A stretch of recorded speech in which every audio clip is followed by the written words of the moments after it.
On my wedding night, I hid under the bed to play a prank on my husband.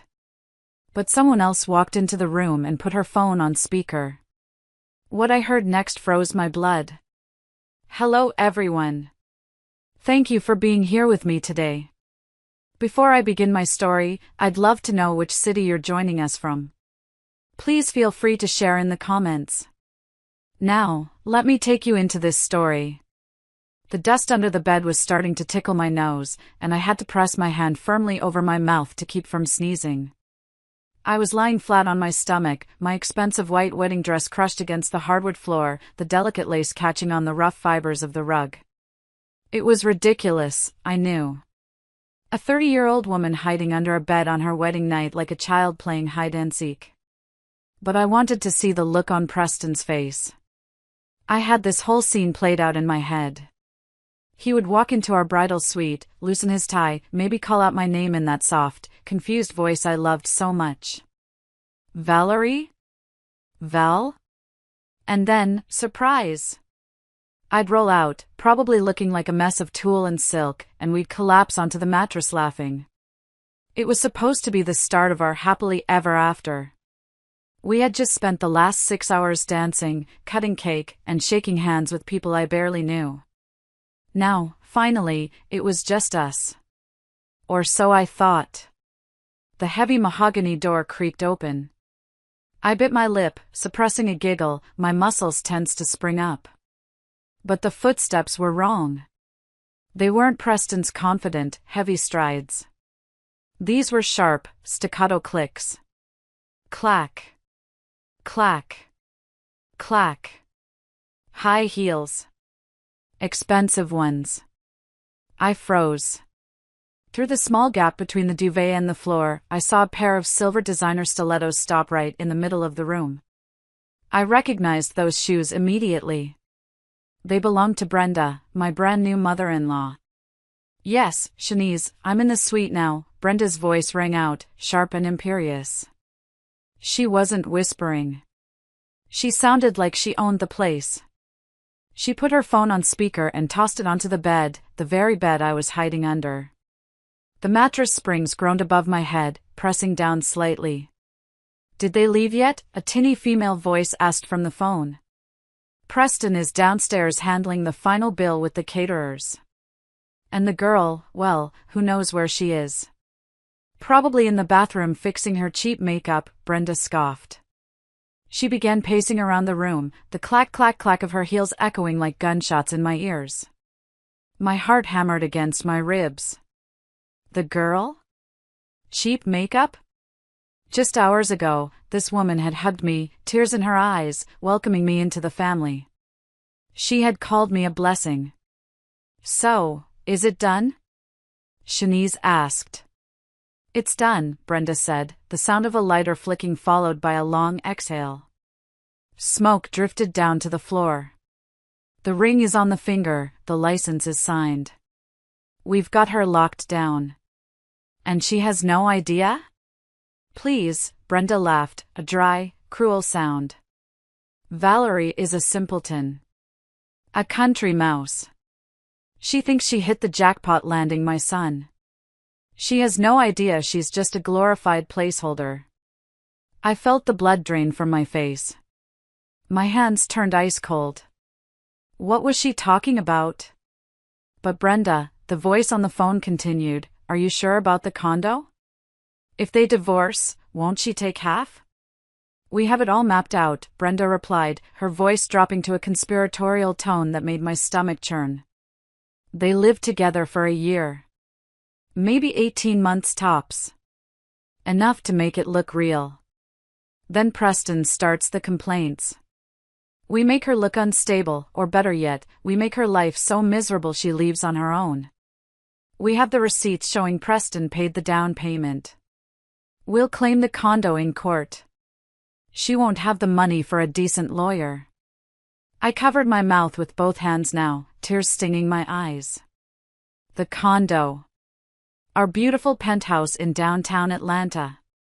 It was legally in my name, but I had let Preston handle the transaction to boost his ego. To make him feel like the provider. She's practically an orphan, Brenda continued, kicking off one of her shoes. It landed inches from my nose. Her father is some retired nobody living on a pension in Florida. She has no support system.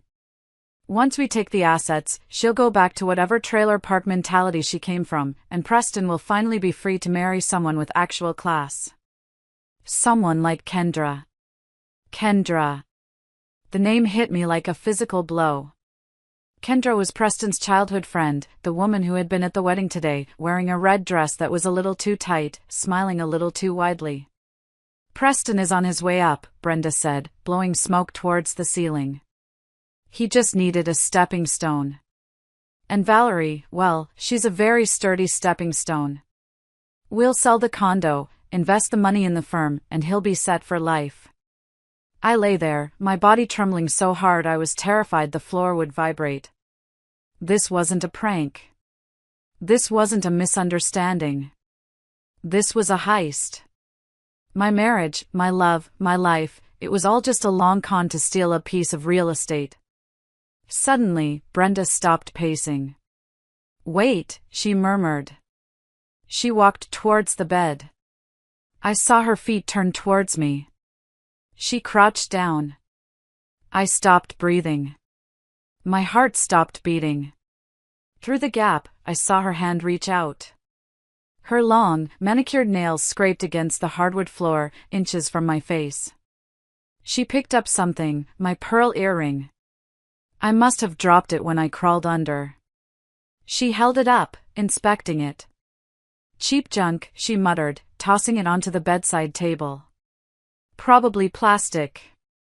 She stood up again, and I nearly fainted from relief. But the relief was short-lived. The door handle turned. "Mom?" Preston's voice called out. "In here, sweetheart," Brenda cooed, her tone instantly switching from cold predator to doting mother. My husband walked into the room. The man I had vowed to love and cherish not 3 hours ago. I waited, praying, hoping against hope that he would tell her to leave, that he would say something to defend me. Instead, he sighed and flopped onto the bed, right above me. "Is she here?" he asked. "No," Brenda said. "Probably lost in the hallway." "Listen, we need to talk about the bank transfer before she gets back." "I know, Mom. I know," Preston groaned.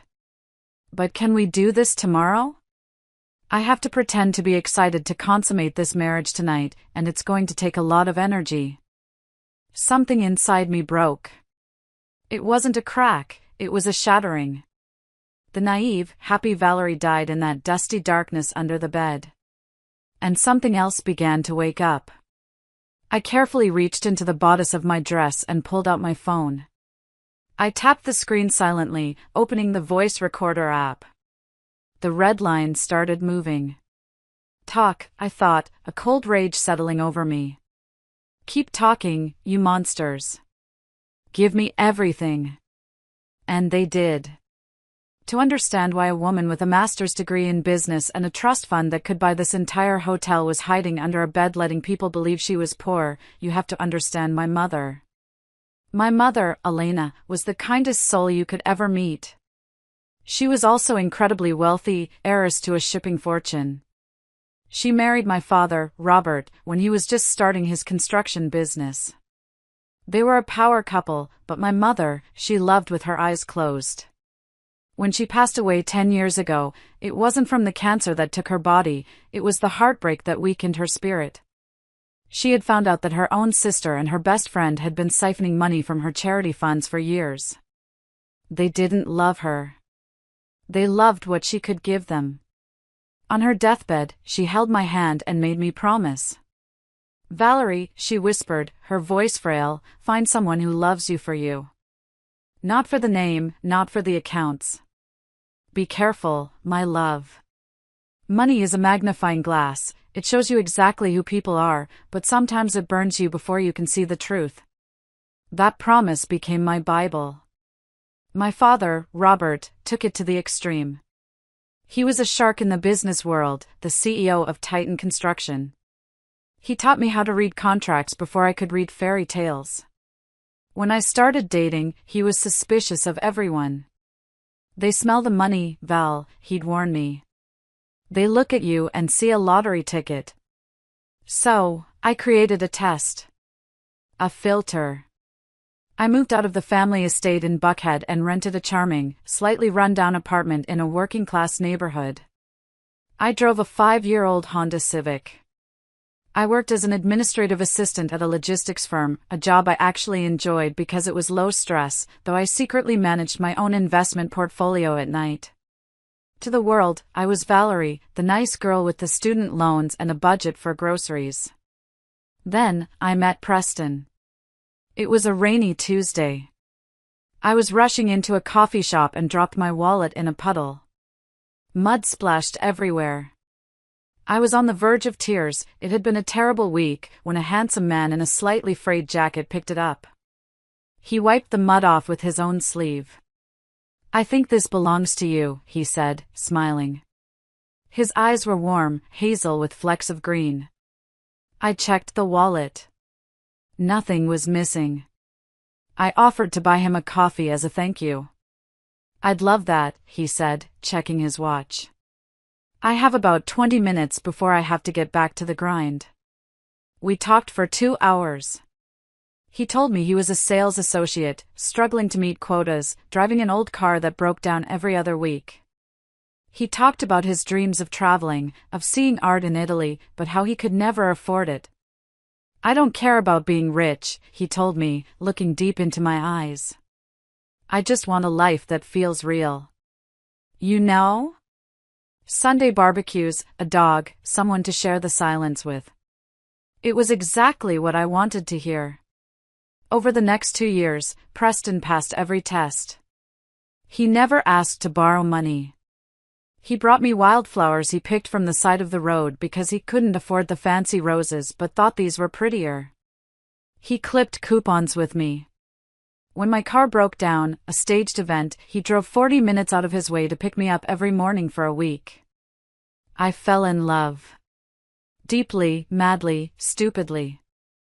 I introduced him to my father, Robert, but I maintained the lie. I told Preston my dad was a retired foreman living on a pension in Florida. Dad played along, though he grumbled about it.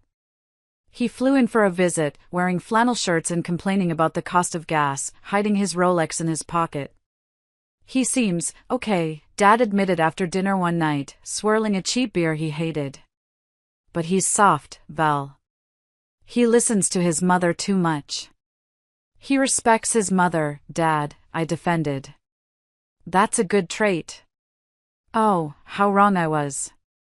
Brenda. The first time I met her, she looked me up and down like I was a stain on her carpet.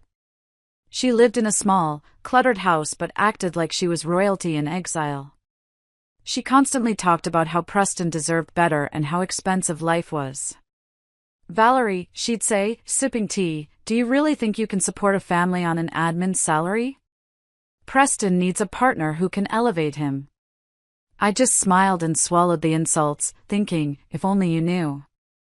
I thought once we were married, once I revealed the truth about my wealth, she would be happy. I planned to tell Preston everything on our honeymoon. I wanted to see his face light up when I told him he never had to worry about a quota again. I was so excited to give him the world.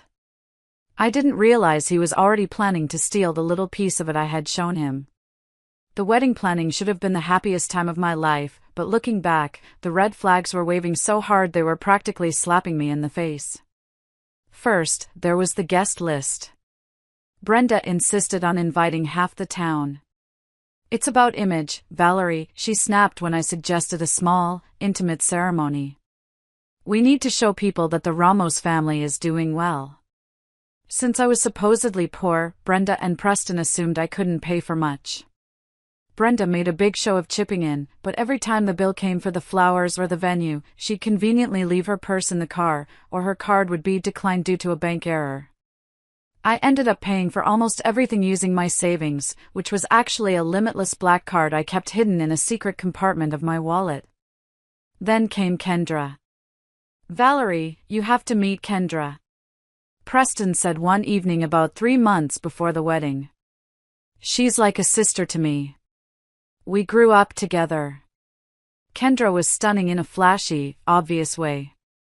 Tight clothes, loud laugh, and a way of touching Preston's arm every time she spoke. When we met for drinks, she barely looked at me. She spent the entire night reminiscing with Preston about the good old days and inside jokes I didn't understand. "Oh, remember that night in Cabo?" she giggled, leaning into him. "I thought you said you couldn't afford to travel?"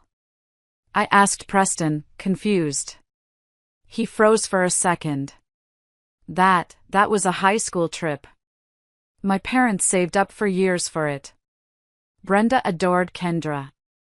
She would openly compare us. "Kendra, darling, that dress is exquisite.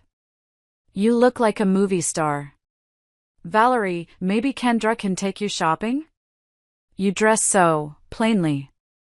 I brushed it off. I told myself I was secure. I had the ring. I had the man. Kendra was just a friend from the past. But the biggest issue was the condo. We needed a place to live. Preston was renting a bachelor pad, and my apartment was too small. I found a stunning penthouse condo in downtown Atlanta. It was a foreclosure, a steal at $600,000, but still way out of the budget of an admin assistant and a salesman. "I have an inheritance," I told Preston one night. It was a half-truth. "My grandmother left me some money. It's enough to buy this place in cash." Preston's eyes nearly popped out of his head. "Cash? Valerie, are you serious?" "Yes. I want us to start debt-free." That night, Brenda came over. She was suddenly very interested in me. She looked at me with predatory eyes. "That is wonderful news, Valerie," she purred. "But you know, buying property is complicated. Taxes, insurance, liability. You've never handled real estate." "Preston deals with contracts all day." "I can handle it," I said. "Of course you can," Preston said, taking my hand. "But baby, think about the optics. My mom is right. Plus, I want to feel like I'm contributing. If you put the money in my account, I can write the check. I can handle the negotiations with the HOA. It'll make me look like the man of the house to the neighbors. Please? For my pride?" It sounded so stupid, but he looked so earnest. And Brenda was nodding along. "It's a respect thing, Valerie. A wife shouldn't emasculate her husband before the marriage even starts." So, I did it. I transferred the funds. But I wasn't an idiot. My father raised me better than that. I had my lawyer, Justine, draft the deed. The money went through Preston's account to show the transaction, but the deed to the property? That was 100% in my name. Preston, however, didn't read the fine print of the closing documents. He just saw the money hit his account and then leave it. He thought because he wrote the check, he owned the house. He thought he had played me.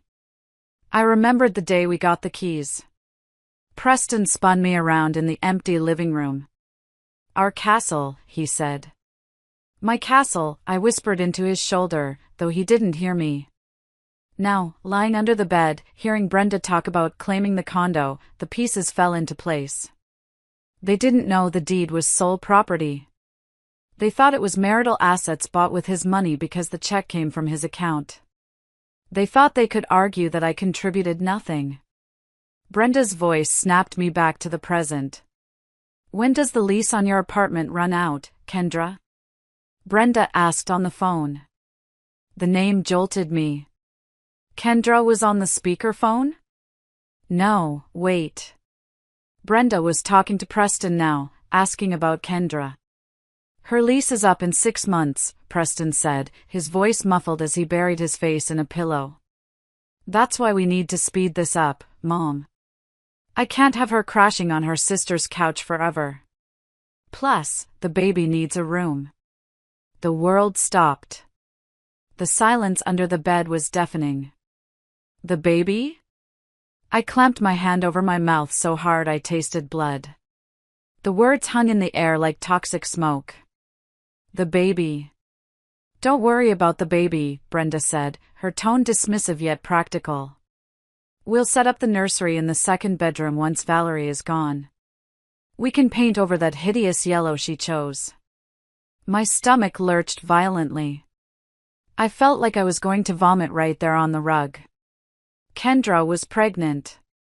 Preston, my husband of less than 24 hours, had gotten his sister-like friend pregnant. I just feel bad, Mom, Preston said.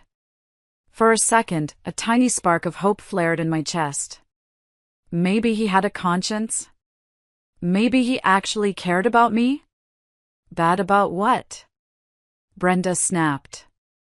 About securing your future? No, just. Valerie is nice. She's cooked for me, she washed my car, she looks at me like I'm a hero. It's going to be brutal crushing her like that. Oh, spare me the tears, Brenda scoffed.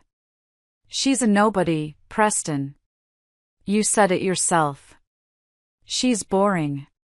She reads books on weekends instead of networking. She wears clothes from Target.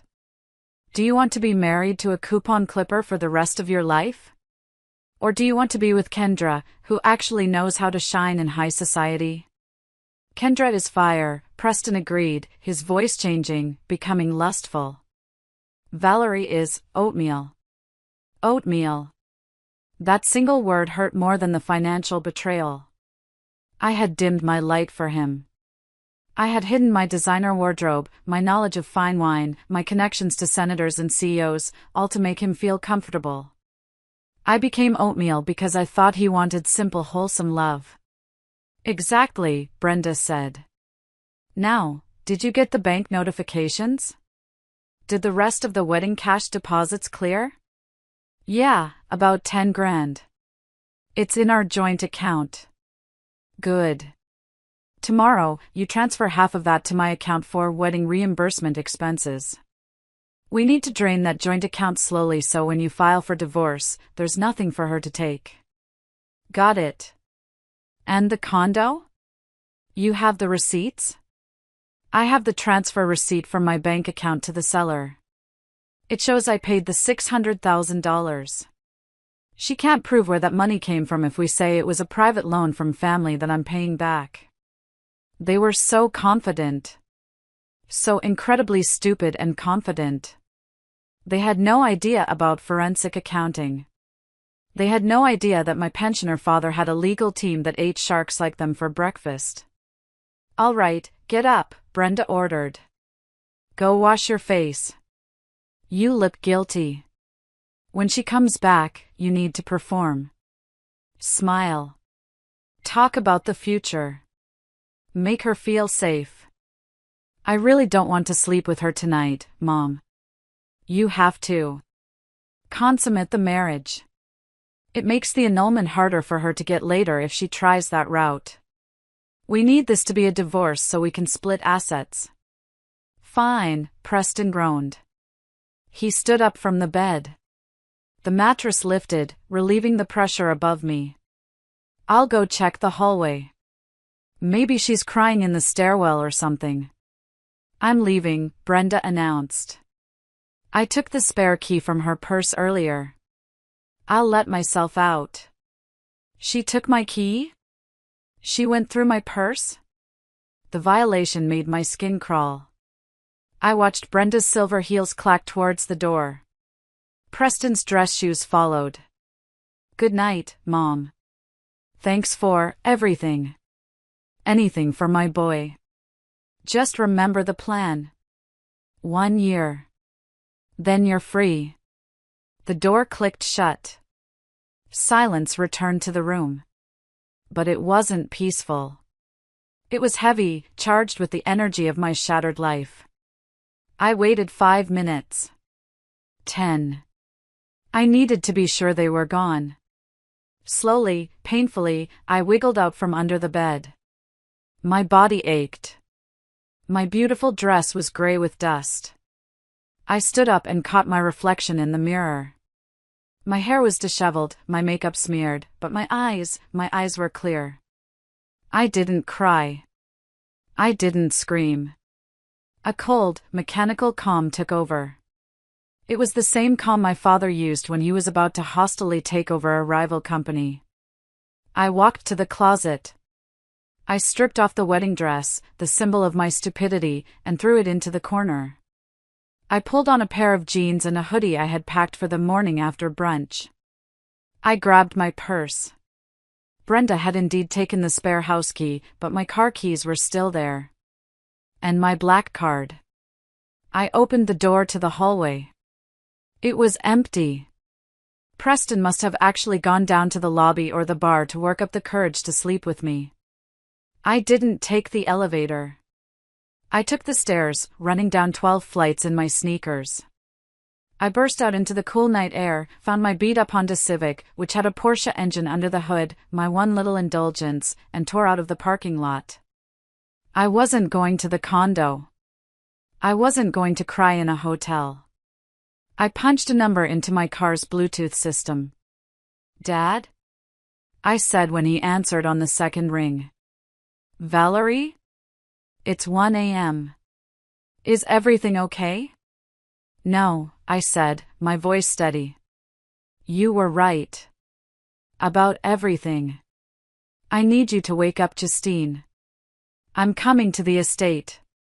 We're going to war."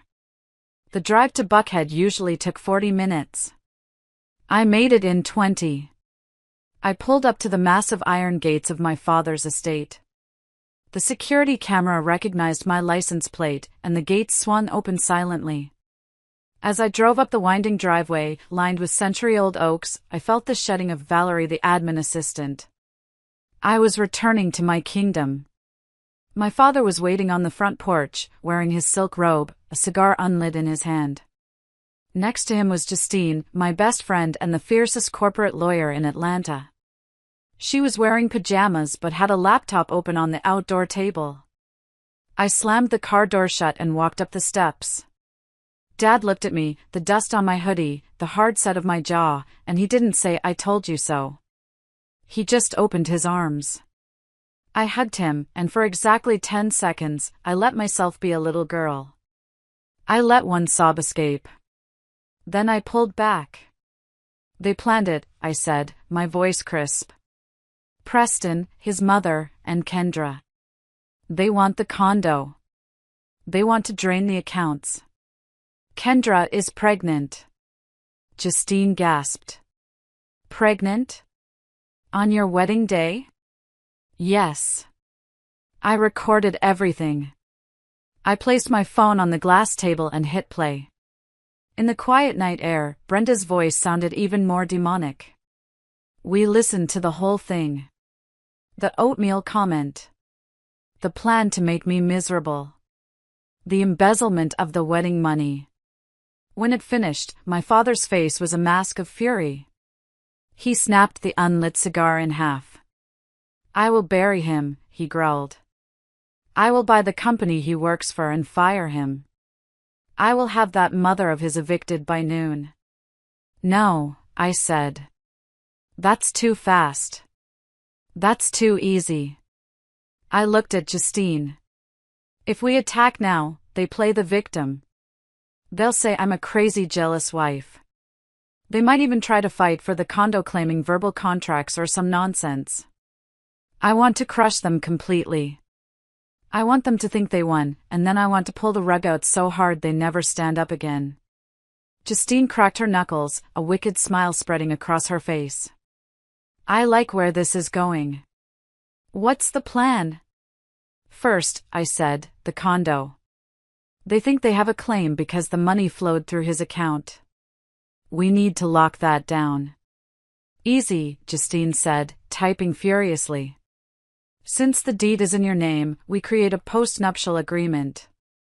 We frame it as an insurance requirement. We tell Preston that because the building has high liability, the insurance company requires a clear title holder to minimize risk. We slip in a clause that waives all his marital interest in the property in exchange for, let's say, a lower insurance premium. He's greedy, I added. If we tell him it saves him $500 a month, he'll sign it without reading. Done, Justine said. I'll have the papers ready by morning. You tell him it's standard procedure. Second, my father said, financials. You need to separate your assets. I need to drain the joint account before he does, I said. But I can't look suspicious. Leave the joint account, Justine advised. Let him take the wedding money. It's bait. But we need to check his work history. If he's this dishonest with you, he's dishonest elsewhere. Dad picked up his phone. I'll have my private investigator run a deep dive on Preston's sales numbers and expenses at his firm. If he's embezzling from us, he's probably skimming from them too. And the baby, I said, my voice dropping. We need proof. DNA? Justine asked. No, that takes too long. I need to get close to Kendra. I need her to admit it. You're going back there? Dad asked, looking worried. Valerie, you don't have to. You can stay here. We can serve him papers in the morning. No, I stood up. He called me oatmeal. He thinks I'm stupid. He thinks I'm weak. I'm going to go back there, act like the dumb, clumsy wife he thinks I am. I'm going to make his life a living hell for the next month, and I'm going to gather enough evidence to send him to jail, not just divorce court. I looked at the sunrise starting to bleed purple over the horizon. He wanted a country mouse, I said. He's about to find out he married a rat trap. I drove back to the hotel just as the sun broke. I sneaked back up the stairs, changed back into my pajamas, and tousled my hair. I crawled into bed next to Preston. He smelled like stale champagne and deception. He stirred, opening one eye. Val, he mumbled. Where were you? I couldn't sleep, I whispered, giving him a wide, vacuous smile. I was just so excited about our future, honey. I was downstairs planning our life. He groaned and rolled over, turning his back to me. That's nice, babe. Go to sleep. I stared at the back of his head. Sleep tight, Preston. It's the last peaceful rest you'll ever have. The next morning, the performance of a lifetime began. I woke up before Preston and ordered room service, the most expensive items on the menu, lobster benedict, truffle fries, champagne. When the bill came, I signed room 402 with a flourish. Preston woke up, rubbing his eyes. Whoa, what's all this? Celebration breakfast. I chirped. I figured since we have all that wedding money, we should treat ourselves. Preston flinched. Val, we need to be careful with that money. Mom. I mean, we agreed to save it for a rainy day. Oh, don't be a spoilsport. I popped a strawberry into my mouth. I also booked us a couple's massage at the spa. It's $600. Non-refundable. His jaw tightened. I could see him mentally subtracting $600 from the money he planned to steal for Brenda. Valerie, you should have asked me. But I'm your wife. Isn't my money your money? I batted my eyelashes innocently. By the way, I accidentally dropped your phone in the ice bucket. It's in rice now. You what? He scrambled out of bed. I hadn't dropped it, of course. But I had disabled the fingerprint ID while he was sleeping so I could access it later. We moved into the condo 2 days later. That's when I turned the dial up to 10. Brenda came over to inspect the place. She walked in like she was the landlady, running her finger over the countertops. This place is dusty, she criticized. Valerie, you need to be more diligent. Oh, Brenda, I'm so glad you're here. I exclaimed. I decided to do laundry, but this machine is so complicated. I led her to the laundry room. Inside the washing machine, churning in hot water and heavy-duty bleach, was her prized possession, a vintage faux fur coat she had left at Preston's bachelor pad, which I had helpfully brought over to clean. Is that my coat?" Brenda shrieked. "Yes. I wanted to surprise you by cleaning it."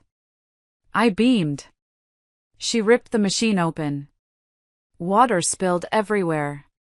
She pulled out a soggy, matted lump of gray fur that looked like a drowned rat. "You idiot," she screamed. "This is dry clean only. It costs $2,000. "Oh no!" I started crying fake tears. I just wanted to help. The tag was so small. Preston ran in. "What's happening?" "She ruined my coat," Brenda yelled. "Look at this." "I'm sorry," I wailed, burying my face in Preston's chest. "I'm just a simple girl, I don't know about fancy coats." Preston looked at his mother, then at me. He was furious, but he remembered the plan. He had to keep me happy. It's okay, Mom," he said through gritted teeth. "It was an accident. Val didn't know." "She's a liability," Brenda hissed, storming out with her wet coat. That night, while Preston was seething on the couch, I brought out the paperwork Justine had prepared. "Honey," I said, sniffling. "I feel so bad about the coat. I want to make sure I don't mess anything else up. The insurance company sent this over today. They said because the condo is high value, the liability policy is huge. But..." I paused for effect. "If you sign this waiver saying you're not the primary owner, the premium drops by $500 a month. Since I caused you to lose money today, I thought saving money here would help." Preston's eyes lit up at $500 a month. "Let me see." He skimmed it. It was thick, full of legal jargon. He saw the words insurance liability waiver at the top, which Justine had cleverly bolded, and missed the paragraph about relinquishing all marital claims to real property. "Yeah, okay," he said, grabbing a pen. "At least you're trying to fix your mess." He signed it. I watched the ink dry. Click. The trap snapped shut. Over the next 2 weeks, I was a tornado of incompetence. I cooked dinner every night, but I accidentally used salt instead of sugar in his coffee. I shrank his favorite cashmere sweaters. I forgot to pay the internet bill, so he couldn't play his video games for 3 days. I was driving him insane. And the more annoyed he got, the more he ran to Kendra. I tracked him. My PI father had installed a GPS on Preston's car. Every time Preston said he was working late, he was at Kendra's apartment. One night, he came home smelling of her perfume, a cheap vanilla scent. "Work was brutal," he sighed, lying down. "You work so hard," I said, massaging his shoulders. "You deserve a break. Why don't we throw a dinner party?" "A what?" "A dinner party. For your family. Your mom is still mad about the coat. I want to make it up to her. Let's invite everyone. Brenda, your cousins, and Kendra too. She's your best friend, right?" Preston hesitated. "I don't know, Val.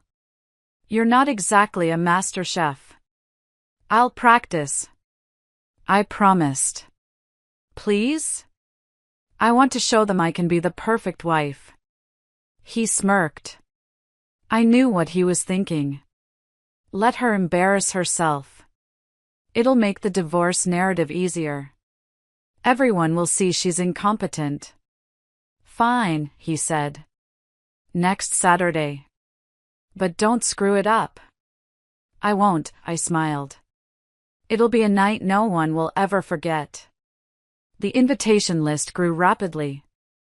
Brenda, seemingly eager to witness another one of my failures, invited her sister, her 2 gossiping nieces, and of course, Kendra. It was going to be a full house of people who despised me. Justine came over while Preston was at work to help me prep. In reality, we were installing tiny cameras in the living room and dining room. "You sure about this?" Justine asked, checking the feed on her tablet. "It's going to be brutal." "I need witnesses," I said, chopping onions with aggressive precision. "I need them to say the worst things possible on camera. And I need to confirm the pregnancy." On the day of the party, I woke up early. I went to the store and bought the cheapest, lowest quality ingredients I could find. Fatty ground beef, wilted vegetables, a box of wine that cost $9. I also went into the bathroom while Preston was showering. I rummaged through his gym bag, the one he took to work but actually took to Kendra's. Inside, hidden in a side pocket, was a receipt from a pharmacy. Prenatal vitamins. Date, yesterday. Got you. I pocketed the receipt. The guests started arriving at 6 p.m. Brenda walked in first, wearing a new dress that I suspected was bought with the wedding reimbursement money Preston had transferred to her. "Well," she sniffed, looking around. "At least you swept the floor this time." "Welcome, Brenda," I chirped, handing her a glass of the cheap wine. She took a sip and grimaced. "What is this?" "Vinegar?" "It's an artisanal blend," I lied. Then came Kendra. She walked in holding Preston's arm a little too tightly. She was wearing a loose-fitting dress, trying to hide her small bump, but I saw the way she subconsciously rested her hand on her stomach. "Hi Valerie," she said, her voice dripping with fake sweetness. "House looks cozy." "Hi Kendra. So glad you could come. You're glowing," I said, staring directly at her midsection. She flinched and pulled her hand away. Preston stepped between us. "Okay, let's get drinks." "I'm starving." I went to the kitchen. The menu for the night: overcooked, rubbery roast beef, mashed potatoes with lumps, and a salad that was mostly iceberg lettuce stems. As I worked, I listened to the monitor from the living room camera. "God, this wine is swill," Brenda's voice came through. "I can't believe he married her. Even for the money." "Shoo, Mom," Preston whispered. "Just a few more months. Then we get the condo, sell it, and we get the big house in the suburbs." "I hate hiding it," Kendra whined. "My back hurts. I want to be able to post pictures of us." "Soon, babe." As soon as we kicked the country mouse back to the trailer park, Preston laughed. I stood in the kitchen, gripping the edge of the counter. My knuckles turned white. Country mouse. I took a deep breath. I reached into my pocket and pulled out the special seasoning I had prepared. It wasn't poison, I wasn't a criminal, but it was a very liberal amount of salt and vinegar for the sauce. "Dinner is served," I called out cheerfully. We all sat down. The table was set. The flying monkeys, Brenda's nieces, were snickering at my mismatched napkins. "So, Valerie," Brenda started, stabbing at the rubbery meat. "Preston tells us you're thinking of taking a cooking class. Clearly, you haven't started yet." The table erupted in laughter. Preston chuckled along, squeezing Kendra's hand under the table. "Actually," I said, my voice shaking slightly, "great acting. I tried really hard on this." "Trying isn't doing, honey," Kendra said, smirking. "Some women are just built to be wives, and some aren't." "Is that right?" I asked, looking her dead in the eye. "And what makes a good wife, Kendra? Sleeping with someone else's husband?" The table went silent. "Excuse me?" Kendra gasped. "Oh, sorry." I laughed nervously. "I meant, being supportive." "Pass the potatoes?" Preston glared at me. "Valerie, don't be weird." "I'm not being weird," I said, standing up to pour more wine. I moved towards Kendra. I just admire your friendship. It's so close. I tripped on the rug. The pitcher of red wine flew out of my hands. It splashed directly onto Kendra's lap. Ah, she screamed, jumping up. The red liquid soaked her dress, clinging to her stomach, revealing the unmistakable curve of a baby bump. Oh my God! I shouted. I'm so clumsy. You stupid B***tch. Kendra yelled, forgetting her act. Look what you did. This is silk. Calm down, Kendra, Preston yelled, rushing to her side, grabbing napkins to dab her stomach. Are you okay? Is the baby okay? Silence. Absolute, total silence. Preston froze. He realized what he had just said. He slowly turned to look at me. Brenda looked at me. Kendra looked at me. I wasn't crying. I wasn't apologizing. I was standing at the head of the table, and for the first time in months, I wasn't smiling. The air in the room was so thick you could choke on it. The words, "Is the baby okay?" hung suspended between us like a grenade that had just had the pin pulled. Preston's face went from panic to pale terror. He stammered, I meant, she's. Preston means, Brenda interjected loudly, standing up to shield her son, is she okay? You know how fragile Kendra is. You clumsy idiot, Valerie. Look at this mess. She pointed a long, accusatory finger at me. You are useless. Useless. You can't cook, you can't clean, and now you're assaulting our guests? I told Preston he was making a mistake marrying trash like you. Usually, this was the part where I would cower. Where I would apologize and run to the kitchen to fetch towels. Instead, I picked up my napkin and calmly wiped a drop of wine from my hand. Sit down, Brenda, I said. My voice wasn't loud, but it was cold. Absolute zero. Excuse me? Brenda blinked, shocked by the tone. I said, sit down. I looked at Preston. And you, get away from her stomach. We all know what's in there. Valerie, you're drunk, Preston said, trying to regain control. He puffed out his chest, using his man-of-the-house voice. Go to your room. We'll discuss this later. No, we'll discuss it now, I said. I walked over to the sideboard where the stereo system was connected. I picked up the microphone Preston used for karaoke, his favorite hobby. What are you doing? Kendra hissed, clutching her wine-soaked dress. You're crazy. Maybe, I smiled. Crazy rich. They looked confused. You see, I began, pacing slowly around the table like a shark circling a sinking boat. For the last 2 months, I've listened to you all. I've listened to Brenda call me a peasant. I've listened to Preston call me oatmeal. I've listened to Kendra laugh about how she's going to redecorate my nursery. You were listening? Preston asked, his voice trembling. Oh, honey. I was doing a lot more than listening. I reached into my pocket and pulled out the receipt for the prenatal vitamins. I slammed it onto the table. Walgreens. Dated 2 days ago. Purchased by Preston Ramos. Prenatal vitamins. Preston's mouth opened and closed like a fish.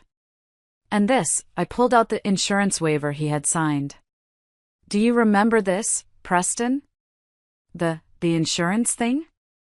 It's a postnuptial agreement, I said clearly. In it, you voluntarily waived all rights to this property. You admitted that 100% of the funds used to purchase it were mine, and you have no claim to it in the event of a divorce. You signed away the condo, Preston. You signed away your golden ticket for $500 a month. Brenda's face turned purple. You tricked him. That won't hold up in court.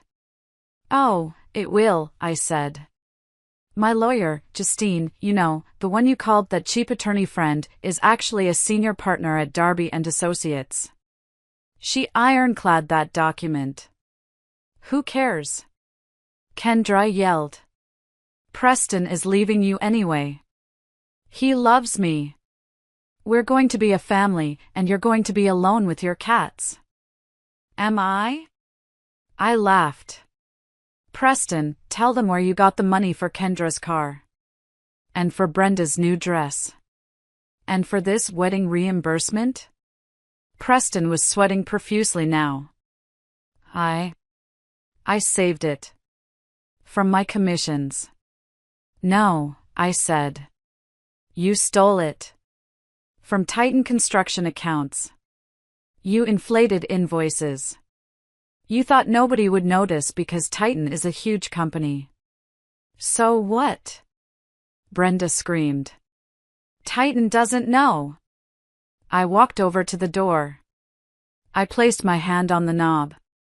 That's the funniest part, I said, looking back at them. You guys really didn't do a background check on me, did you? You assumed Valerie was just Valerie. What are you talking about? Preston whispered.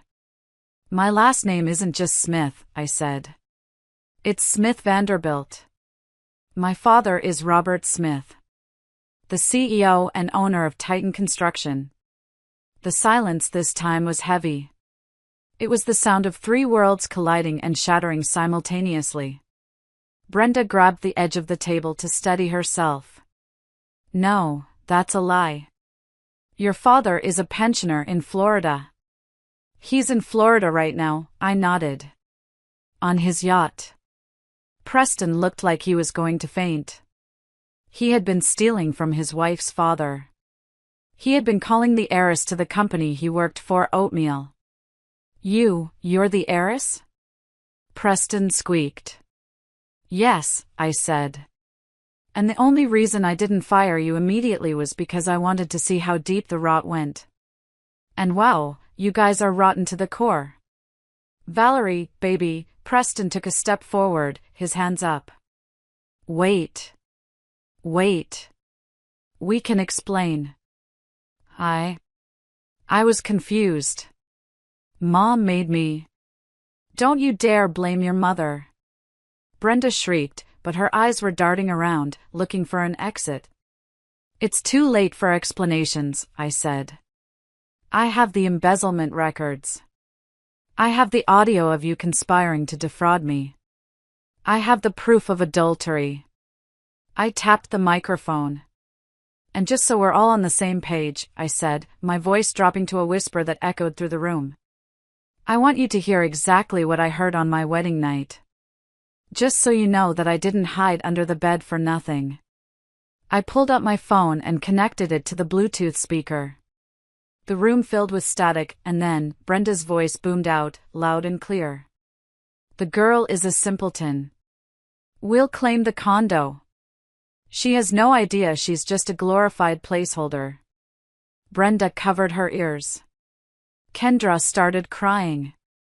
Preston sank into his chair, putting his head in his hands. But I wasn't done. The recording played on. My voice from the past, terrified, hiding under the bed, was silent, but Brenda's voice filled the dining room with toxic clarity. We'll claim the condo. She has no idea she's just a glorified placeholder. Preston looked like he was physically shrinking. He sat slumped in his chair, his face a mask of gray ash. Kendra was sobbing now, loud, ugly gasps that smeared her mascara down her cheeks. But Brenda? Even now, cornered like a rat, she tried to bare her teeth. Turn it off! Brenda screeched, lunging for the phone. This is illegal. You can't record people without their consent. It's inadmissible. I snatched the phone away before her claw-like hands could reach it. Actually, Brenda, I said, my voice calm amidst the chaos, Georgia is a one-party consent state. As long as one person in the conversation knows it's being recorded, me, it's entirely legal. And entirely admissible. The front door, which I had unlocked remotely moments ago, burst open. Heavy boots thudded against the hardwood floor. Blue lights flashed through the front window, bouncing off the walls of the condo they thought they owned. Justine walked in first. She wasn't wearing her pajamas this time. She was in a razor-sharp charcoal suit, holding a leather folder like a weapon. Behind her were two uniformed officers and a detective I recognized from my father's security detail, Detective Miller, who worked with the fraud division. "Preston Ramos," Detective Miller announced, his voice booming. "You are under arrest." Preston scrambled up, knocking his chair over. "Arrest? For what? I didn't do anything. It's a domestic dispute." "Not for the adultery, Mr. Ramos," Justine said, stepping forward with a smile that could cut glass. "Though that is grounds for the immediate divorce filing I have right here. No, you're under arrest for grand larceny, corporate embezzlement, and fraud against Titan Construction." "What?" Preston squeaked. "We audited your accounts, Preston," I said, leaning against the table. "You didn't just spend your commissions. You created 3 fake vendor accounts under the name BR Consulting, Brenda Ramos Consulting, I assume? You approved invoices for materials that were never delivered to Titan sites. You siphoned over $50,000 in the last 6 months alone." Brenda went pale. I didn't know where the money came from. He told me it was a bonus." "The checks were deposited directly into your personal account, Mrs. Ramos," Detective Miller said, pulling out a pair of handcuffs. "And we have records of you instructing him via text on how to structure the deposits to avoid IRS flagging. That makes you an accessory and a co-conspirator to money laundering." "No!" Brenda screamed as the officer moved towards her. "I am a respectable woman. You can't touch me. Get away!" The officer wasn't interested in her social standing. He spun her around. The sound of handcuffs clicking shut was the most beautiful music I had ever heard. "Preston!" Kendra wailed, clutching her stomach. "Do something. You said you would take care of us." Preston looked at Kendra, then at his mother, then at me. The police were cuffing him now, pulling his arms behind his back. "Valerie," he pleaded, tears streaming down his face. "Valerie, please. Talk to your dad. Tell him to drop the charges. I'll sign whatever you want. I'll leave town. Just don't let me go to jail. I'm scared of jail, Val. You know I have asthma." I looked at him. Really looked at him. The handsome face I had fallen in love with now just looked pathetic. A weak man who tried to play a strong man's game and lost. "I'm sorry, Preston," I said softly. "But Oatmeal doesn't have the authority to stop a criminal investigation. You did this to yourself." As they dragged him towards the door, he looked back at me one last time. The entitlement was gone, replaced by pure terror. Brenda was still shrieking about her rights, about how this was a mistake, about how she knew the mayor, she didn't. Justine handed me a file. The divorce papers. And the eviction notice for the unauthorized occupants. I walked over to Kendra. She was the only one not in handcuffs, shivering in her wine-stained dress. "You have 5 minutes to leave," I told her.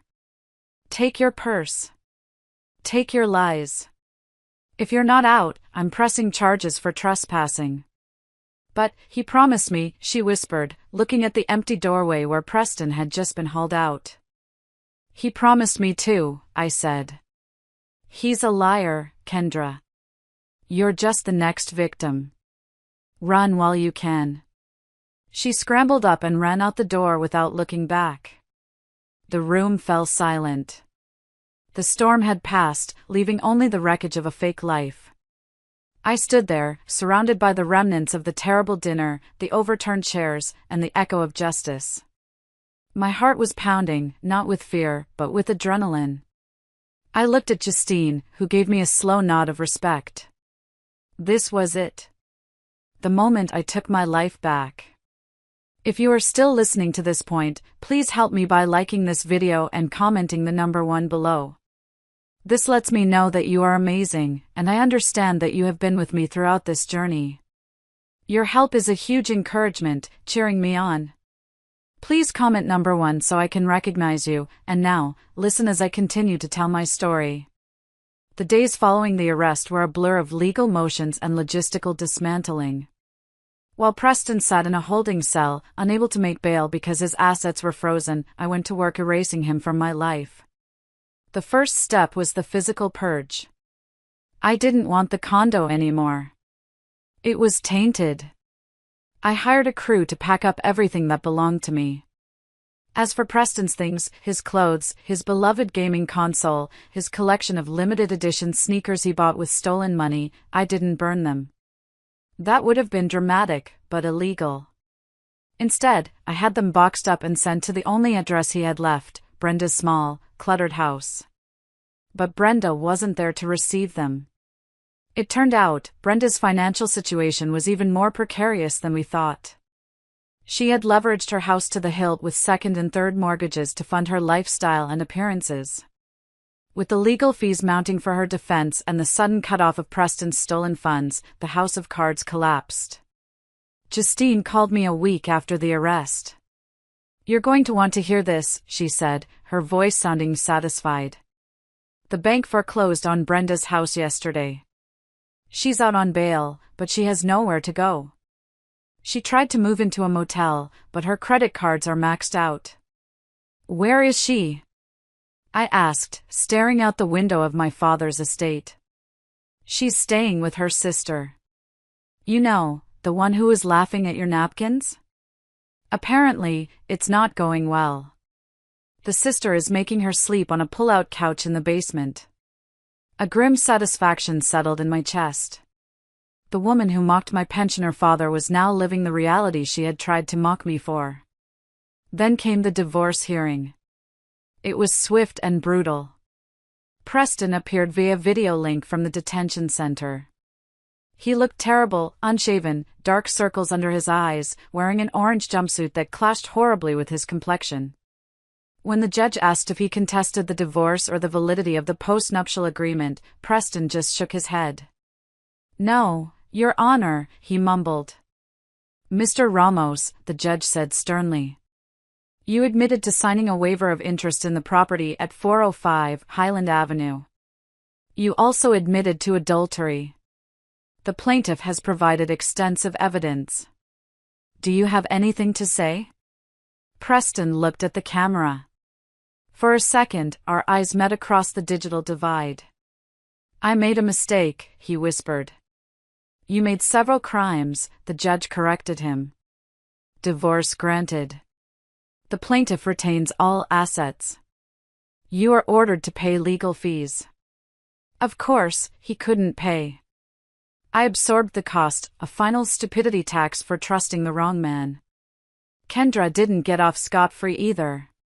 Without Preston's support, and with the scandal of the arrest making the local news, she lost her job at the boutique where she worked. Rumors swirled in our small social circle. She tried to reach out to me once, sending a long, rambling email blaming Preston for manipulating her, saying she was a victim too. I didn't reply.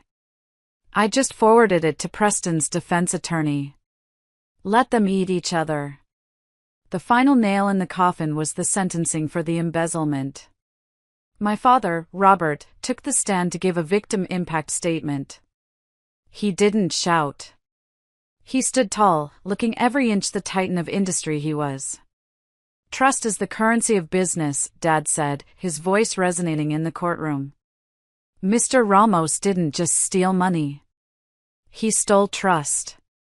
He entered my family under false pretenses, targeted my daughter, and used my company as his personal piggy bank.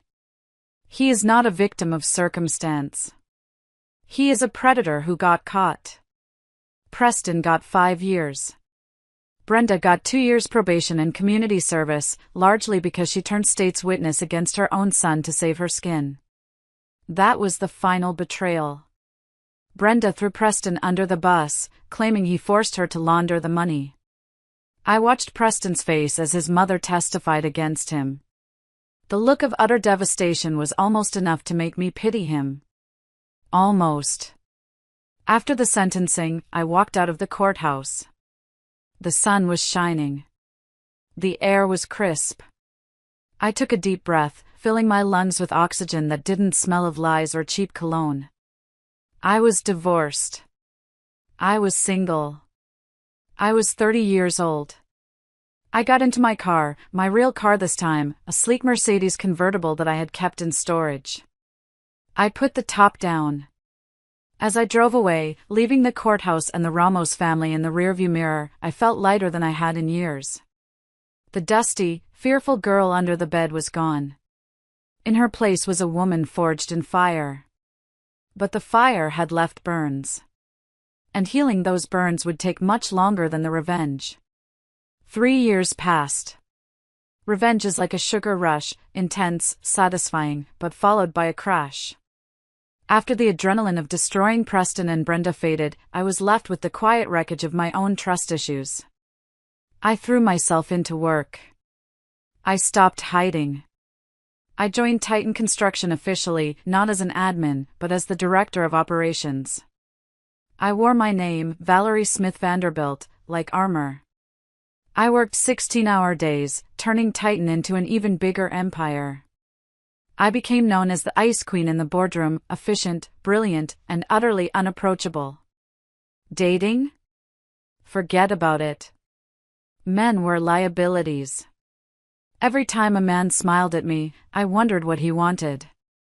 Did he see me, or did he see the bank account? Did he see a partner, or a stepping stone?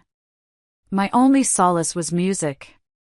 I had played piano as a child, but I had stopped when I met Preston because he said classical music was boring. Now, I bought a Steinway Grand for my new house, a modern glass sanctuary overlooking the river, far away from the tainted condo. Every night, I played Chopin, Rachmaninoff, Debussy. I poured my anger, my grief, and my loneliness into the keys. One evening, my father convinced me to attend a charity gala for the arts. I didn't want to go. I hated these events, fake smiles, expensive champagne, and people pitching business ideas. Just 1 hour, Val, Dad said, adjusting his tuxedo. It's for the symphony. You love the symphony. So I went. I stood in the corner, nursing a sparkling water, checking emails on my phone, waiting for the polite amount of time to pass before I could escape. You look like you'd rather be getting a root canal, a voice said next to me. I stiffened. My Ice Queen mask slammed into place. I turned slowly. Standing there was a man. Tall, broad shoulders, wearing a tuxedo that fit well but looked slightly lived in. He had messy dark hair and eyes that were the color of warm amber. Actually, I said coldly, I'd prefer an audit. Root canals take too long. He laughed. It wasn't a polite, society laugh. It was a deep, genuine sound that crinkled the corners of his eyes. I'm Marshall, he said, extending a hand. I'm the architect who designed the new wing of the museum. I'm currently hiding from a donor who wants to discuss the feng shui of the bathrooms. I hesitated, then shook his hand. His grip was firm, warm, and rough. Calloused. These were hands that worked, not just hands that signed checks. Valerie, I said briefly. Valerie, he repeated. Well, Valerie, since we're both hiding, do you want to see something cool?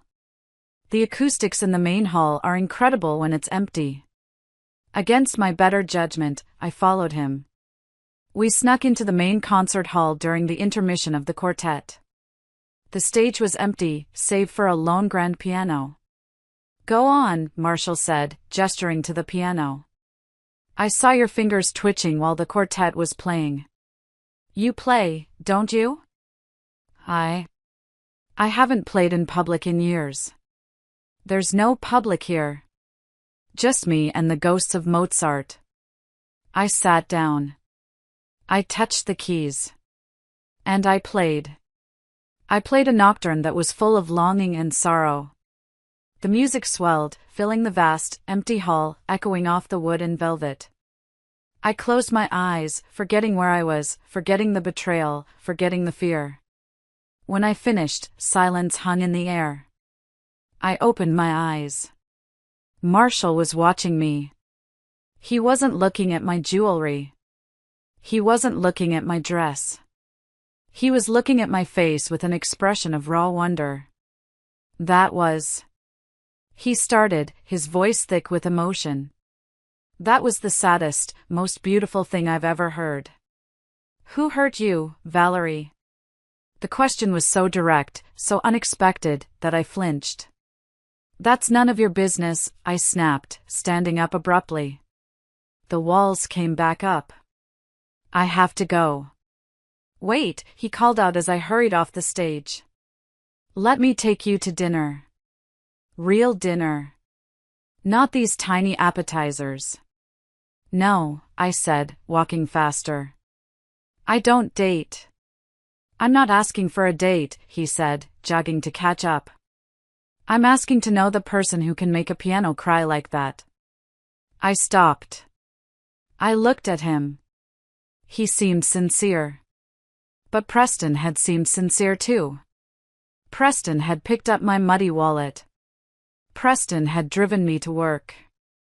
I can't, I whispered. I really can't. I ran out of the gala like Cinderella, but instead of leaving a glass slipper, I left behind the first crack in my armor. Marshall didn't give up. He didn't send flowers or jewelry. The next day, a package arrived at my office. It was a book of rare sheet music, obscure pieces by female composers from the 19th century. The note read, "For the music. No strings attached. M." I traced the cover of the book. No strings. Maybe, just maybe, I could let one string loose. It took Marshall 6 months to get me to agree to a proper dinner. 6 months of coffee runs where we talked about architecture and structural engineering. 6 months of him proving, over and over, that he wasn't interested in my status. He didn't know who my father was for the first 3 months. He thought I was just a high-level manager. When he finally found out I was the Valerie Smith Vanderbilt, heiress to Titan, his reaction wasn't excitement. It was annoyance. Great, he groaned, putting his head on the table at the diner we frequented. Now I have to worry about people thinking I'm a gold digger. Do you have any idea how hard it is to buy a birthday present for a woman who can buy a country? I don't need presents, I said, watching him carefully. You're getting a hand-carved birdhouse, he grumbled. Because that's all I can make that you can't buy. And he did. He carved me a birdhouse. It was crooked, and the paint was uneven, but I put it on my mantelpiece next to my Ming vases. It was the most valuable thing in the room. The real test came when he invited me to meet his family. I was terrified. I expected another Brenda. I expected judgment, or sycophancy. Marshall's family lived in a chaotic, noisy house in the suburbs. His mother was a retired schoolteacher, his father a mechanic. They were loud, they interrupted each other, and they hugged everyone. So you're the Valerie who plays the piano, his mom, Barb, exclaimed, pulling me into a hug that smelled of cinnamon and fabric softener.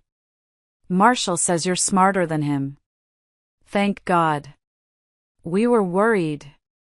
Nobody asked about my money. Nobody asked about my dad's company. They asked if I liked spicy food, I did. If I watched football, I didn't, but I was willing to learn, and if I wanted to see baby pictures of Marshall naked in a bathtub, I definitely did. It was normal. It was the Sunday barbecues and silence Preston had promised but never delivered. But the ghost of Preston still haunted me. I kept waiting for the other shoe to drop. I kept waiting for Marshall to ask for a loan, or for his mom to mention a business opportunity. It never happened. The breaking point was a year into our relationship. My father, Robert, had a minor heart attack. I was a wreck. I was at the hospital, pacing the hallway, terrified of losing the only rock I had left. I tried to push Marshall away. Go home, I told him. You don't have to be here. It's going to be a long night. Shut up, Val, he said gently. He guided me to a chair. He draped his jacket over my shoulders. He went to the vending machine and got me terrible coffee. And he sat there, holding my hand, for 12 straight hours. He didn't check his phone. He didn't complain. He just held on. When Dad woke up, groggy and grumpy, Marshall was the first one to crack a joke. Mr. Smith, Marshall said. You really went to extreme lengths to get out of our golf game next week. Dad chuckled weakly. He looked at Marshall, then at me. He saw the way Marshall looked at me, with exhaustion, but with absolute devotion. Later, when I was walking Marshall to his car, I broke down. Why are you so good to me? I sobbed. I'm difficult. I'm suspicious. I'm damaged goods. Marshall stopped. He grabbed my shoulders and looked me in the eye. You're not damaged goods, Val. You're a survivor. You're the strongest woman I know. And I love you. Not the heiress, not the director. I love the woman who hides under the bed to prank her husband because she has a playful heart. I love the woman who plays sad songs on the piano. I just love you. I froze. I hadn't told him the hiding under the bed story. How did he know? You talk in your sleep, he grinned sheepishly. Something about dust bunnies and mothers-in-law. I laughed. Through the tears, I laughed.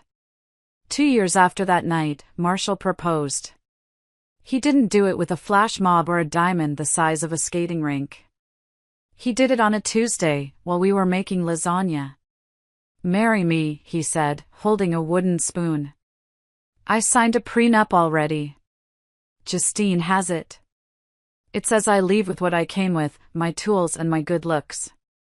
I just want you. I looked at him. I looked for the lie, for the hidden agenda. There was nothing. Just love. Yes, I said. But you're keeping the birdhouse. Life has a funny way of circling back just when you think you've outrun it. 5 years had passed since the divorce. I was 35. Marshall and I were married, living in marital bliss that was boring in the best possible way. We had a daughter, Haley, who was 2 years old and had my father's stubborn chin and Marshall's amber eyes. I was walking out of the Titan headquarters one rainy afternoon. My driver was waiting with the umbrella, but I stopped. A woman was standing near the entrance of the parking garage. She was arguing with security. She looked old, much older than her years. Her hair was gray and stringy, her coat was thin and patched. She was holding a cleaning bucket. I just need to speak to her, the woman yelled, her voice raspy. I recognized that voice. It lacked the imperious snap it once had, but the pitch was the same. Brenda? I whispered. She turned. Her face was gaunt, lines etched deep around her mouth. When she saw me, in my tailored suit, glowing with health and success, her shoulders slumped. Valerie, she croaked. I signaled the security guard to stand down. It's okay, Frank. I walked over to her, keeping a safe distance. What do you want, Brenda? If you're here to clean, the service entrance is in the back. It was cruel, yes. But this woman had plotted to leave me destitute. I'm not here for a job, she said, her hands trembling. I'm here to beg. Brenda Ramos, begging. The irony was almost too rich to digest. Beg for what? It's the boy. Leo. Who is Leo? Preston's son, she said, looking down at her worn shoes. Kendra's boy. He's 5. Kendra, she took off 2 years ago. Met a trucker. Left the kid with me. Said she didn't want the baggage. So Kendra had abandoned her child. I wasn't surprised. And? He's sick, Valerie. He has leukemia. We don't have insurance. Medicaid only covers so much. He needs a specialist. He needs help. She looked up at me, and for the first time, I saw genuine tears in her eyes. Not the crocodile tears she used to fake. These were the tears of a grandmother watching a child die. Preston is still inside, she continued, her voice breaking. He can't help. I'm cleaning houses, but it's not enough. I know you hate us. I know we deserve it. But Leo is innocent. He's just a little boy. I stood there, the rain tapping against the umbrella. I looked at this broken woman. I remembered the night under the bed. She has no idea she's just a glorified placeholder. I felt a surge of old anger. Why should I help? This was the child conceived in betrayal. This was the tangible proof of Preston's affair. But then I thought of Haley. My beautiful, healthy daughter sleeping in her crib at home. I thought of my mother, who died of a broken heart but never lost her kindness. I won't give you money, I said coldly. Brenda flinched, looking defeated. I understand. I won't give you money, I repeated. Because I don't trust you not to spend it on bingo or booze.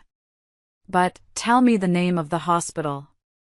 Children's Healthcare of Atlanta, she whispered. I will contact the hospital directly.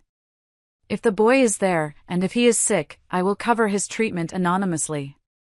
Titan Construction has a charity fund. We'll label it a grant. Brenda stared at me. Her mouth opened, but no sound came out. She slowly dropped to her knees on the wet pavement.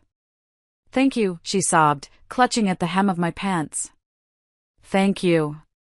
You're an angel. I'm sorry. I'm so sorry for everything. I stepped back, pulling my leg away. I felt no triumph in seeing her kneel. Just pity. Get up, Brenda, I said. I'm not an angel. I'm just a mother. And tell Preston, actually, don't tell him anything. I don't want him to know. He asks about you, she said, wiping her nose on her sleeve. He sends letters. You never answer. I burn them, I said. Goodbye, Brenda. I turned and walked to my car. As I settled into the leather seat, I felt a heavy weight lift off my chest. I hadn't forgiven them. But I hadn't let their darkness turn me into a monster. I had saved an innocent life. That night, I held Haley a little tighter. I thought charity was enough closure. But the universe had one last horrifying card to play. A month after I agreed to pay for Leo's treatment, I received a notification from the Department of Corrections. Preston had requested a visitation. Usually, I ignored these. But the note attached was different. Regarding Leo. And regarding why you never got pregnant. You need to know. My blood ran cold. During our short marriage, and the months leading up to it, we hadn't used protection. I had wanted a baby. I had cried every month when the test was negative. Preston had always comforted me, saying it will happen when it happens. I drove to the state prison. The walls were gray, the air smelled of industrial cleaner and despair. I sat behind the plexiglass. Preston was brought in. He looked 20 years older. His hair was thinning, his skin pasty. He walked with a limp. The swagger was gone, replaced by a permanent hunch of defeat. He picked up the phone. I picked up mine. Valerie, he said. His voice was rough. You look incredible. I'm happy, Preston, I said. Something you never wanted me to be. I heard about Leo. Mom told me. Thank you. I did it for the boy. Not for you. I know. Look, I don't have much time. I wanted to tell you something. An apology isn't enough, but I need to clear my conscience. He took a deep breath, looking at his shackled hands. You remember how you wanted a baby? How you were worried you were infertile? Yes, I said, my grip tightening on the receiver. You weren't infertile, Val. Mom, she made me do it.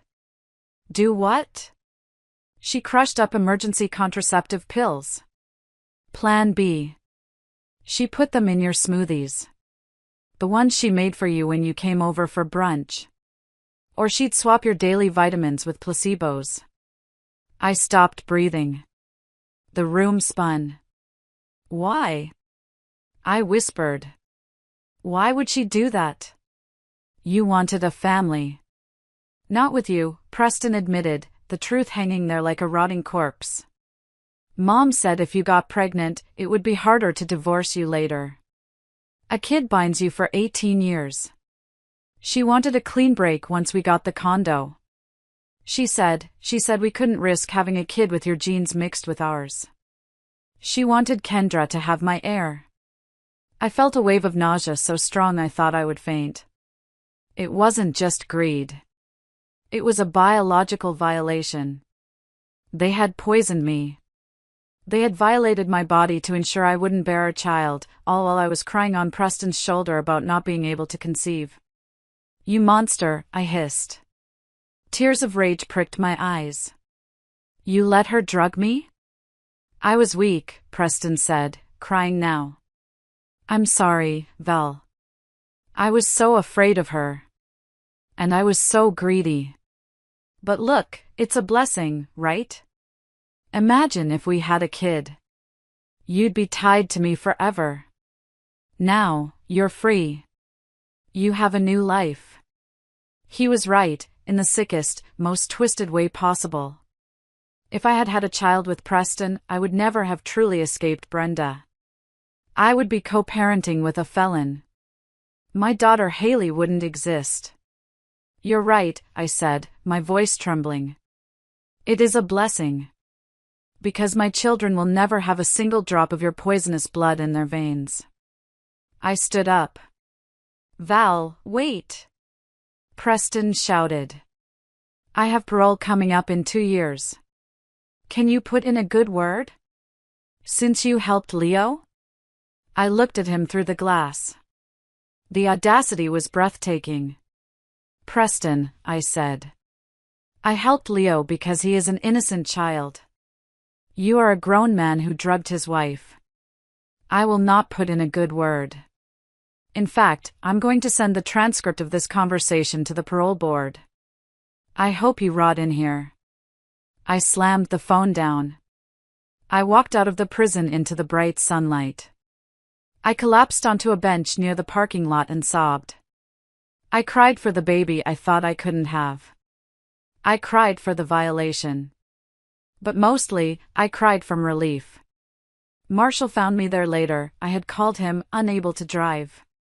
He held me while I shook. They can't hurt you anymore, he promised. And he was right. The secret was out. The poison was purged. I was finally, truly clean. 10 years later. Titan Construction had grown into an international conglomerate. I was the CEO now. My father, Robert, had passed away peacefully in his sleep a year ago. His funeral was attended by senators, competitors, and thousands of employees who respected him. I stood at the helm of the empire, no longer the girl hiding under the bed, but a woman who commanded rooms with a single glance. Marshall and I had been married for 12 years. We had 2 children now, Haley, 15, and a son, Jack, 10. We were sitting on the patio of our summer home in the Hamptons. It was a rare quiet evening. Mom, Haley said, looking up from her phone. She was a beautiful girl, smart, but with a romantic streak that reminded me terrifyingly of my younger self. Can I invite Tyler over for the weekend? Tyler was her new boyfriend. Captain of the football team. Charming. Too charming. Tyler? I asked, exchanging a look with Marshall. The one who forgot his wallet when you went to the movies last week? He's just forgetful, Mom. Haley defended. He's really sweet. He says he loves that I'm not obsessed with money like other girls. The alarm bells in my head rang so loud they were deafening. He loves that I'm not obsessed with money. That was exactly what Preston had said. It was the Predator's opening line. Haley, I said gently. Does Tyler know about us? About the company? I didn't tell him details, she shrugged. But everyone knows who we are. It's hard to hide when your name is on skyscrapers. I felt a cold knot in my stomach. The cycle. It was trying to repeat itself. Invite him, I said. I'd love to get to know him better. Marshall squeezed my knee under the table. He knew what I was doing. I wasn't going to forbid it. I was going to test him. When Tyler arrived that weekend, he was polite. Too polite. He complimented the house, the cars, the art. He asked Marshall about his architecture firm with a little too much interest in the profit margins. During dinner, I decided to run a little experiment. Tyler, I said casually. Haley tells me you're looking for a summer internship. Yes, Mrs. Vanderbilt, he smiled, flashing perfect teeth. I'd love to learn from the best. Maybe at Titan? Well, I said. We have an opening. It's manual labor. Pouring concrete. 5 a.m. starts. Minimum wage. But it builds character. If you do well, we can talk about a desk job next summer. I watched his face. The smile faltered. The light in his eyes dimmed. Oh, he said. I was thinking, maybe something in strategy? Or marketing. I'm not really a manual labor kind of guy. Strategy requires understanding the foundation, Marshall added, sipping his wine. I laid bricks for 3 years before I drew a blueprint. Tyler looked at Haley. Babe, didn't you say your mom could get me a hookup? Concrete pouring is kinda beneath me, don't you think? Haley froze. She looked at him, really looked at him. Beneath you? She asked. My grandfather poured concrete. My dad laid bricks. Yeah, but they had to, Tyler laughed nervously. We're, elite. The silence at the table was heavy. I think you should leave, Tyler, Haley said quietly. What? I said leave. My family built this life with hard work. If you think work is beneath you, then I'm above you. I almost cried. She didn't need me to hide under a bed. She had learned the lesson through osmosis. She had the self-worth I had lacked at her age. Tyler left in a huff. Haley came over and hugged me. You knew, didn't you? She asked. I suspected. I kissed her forehead. Always watch how they treat the work, not the reward. A week after the Tyler incident, I received a call from a hospice center in downtown Atlanta. It was regarding Brenda. She was dying. Ovarian cancer. She had no family left. Her sister had kicked her out years ago. Preston was still in prison, he had violated parole once and got sent back. Kendra was long gone. She listed you as her emergency contact, the nurse said gently. I don't know why. But she's asking for you. I drove to the hospice. It wasn't a fancy place, but it was clean. Brenda lay in a small bed, looking like a skeleton wrapped in parchment paper.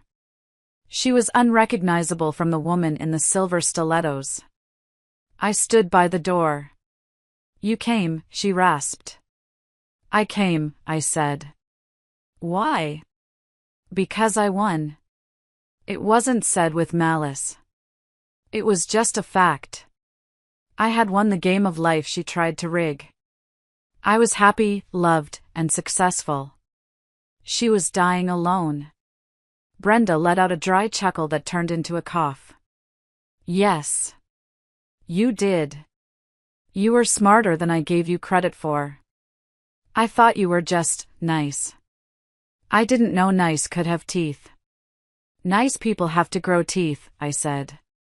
Or they get eaten by people like you. Leo is doing well, she whispered. He finished college. He's a nurse now. He knows you paid for everything. He calls you his guardian angel. I know. I track his progress. Preston. Preston is a fool, she muttered, her eyes closing. I ruined him. I know that now. I made him weak because I wanted to control him. And I tried to do it to you. You failed, I said. I have something for you, she gestured weakly to the bedside table. A letter. Don't open it until I'm gone. I took the envelope. It felt light. Valerie, she said, her voice fading. I'm scared. I looked at the woman who had tormented me, who had drugged me, who had tried to steal my future. I hated her. But I couldn't let a human being die in terror. I walked over and took her hand. It was cold. Close your eyes, Brenda, I said softly. It's over. Just let go. She squeezed my hand with surprising strength. A single tear leaked out. And then, the squeeze loosened. The monitor flatlined. She was gone. I walked out into the corridor and opened the letter. Inside was a single sheet of paper and an old, faded Polaroid. The photo was of Preston as a baby, sitting on Brenda's lap. She looked young, hopeful, and not yet hardened by greed. The note read, Valerie. I hated you because you had everything I wanted without having to fight for it. I was jealous of your light. I tried to steal it, but I only burned myself. You were the best thing that ever happened to my son, and I made him throw you away. I leave you with nothing, because I have nothing. But I leave you with this truth, you didn't just survive me. You surpassed me. Tell Leo to be a good man. Be. I folded the letter. I didn't feel triumph. I just felt peace. The boogeyman was dead. I paid for her cremation. I had her ashes sent to the prison so Preston could have them. It was the last thing I would ever do for the Ramos family. We are back at the beach house now. It's sunset. The sky is painted in strokes of violent orange and soft purple. I'm sitting on the deck, a glass of vintage wine in my hand, the kind Brenda would have killed for. Down on the sand, Marshall is trying to teach Jack how to fly a kite. Haley is sitting on a towel, reading a book, looking like a younger version of me but with a stronger spine. My life is full. It is loud. It is messy. And it is real. I think back to that night 20 years ago. The dust under the bed. The smell of the floorboards. The crushing weight of betrayal pressing down on me. I remember the moment I almost stayed. There was a split second, lying in the dark, where I thought, maybe I can fix him. Maybe if I just love him enough, he'll choose me over the money. Thank God I didn't listen to that voice. Thank God I chose the anger. Thank God I chose the war. People ask me how I can trust again after what happened. How I can love Marshall without checking his pockets for receipts. The answer is simple, the darkness taught me how to recognize the light. Preston taught me what love isn't. Love isn't transactional. Love isn't a secret plan.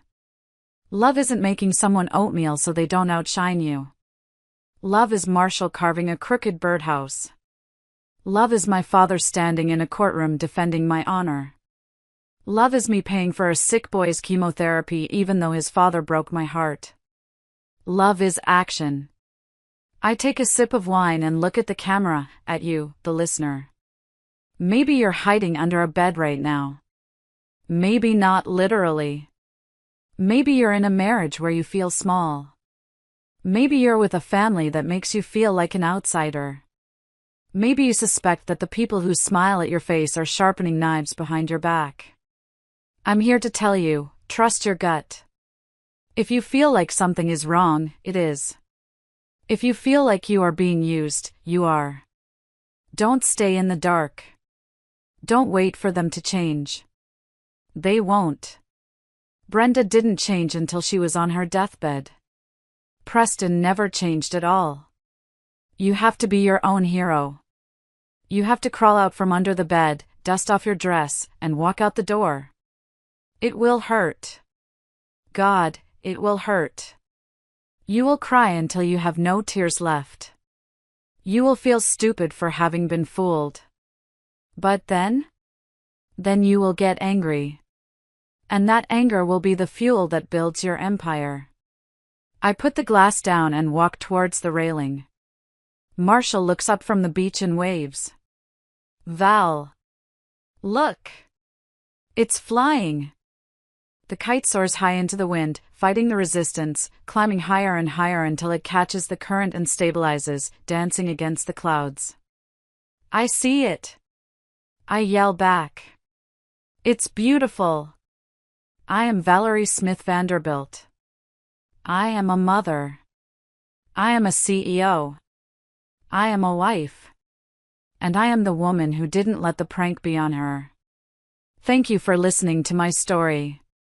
Thank you for walking this road with me, from the dusty floor of a bridal suite to the sunset of a happy life. Remember, no matter how dark it gets under there is always a way out. You just have to be brave enough to open the door. Goodbye, and take care of yourselves. You deserve the best.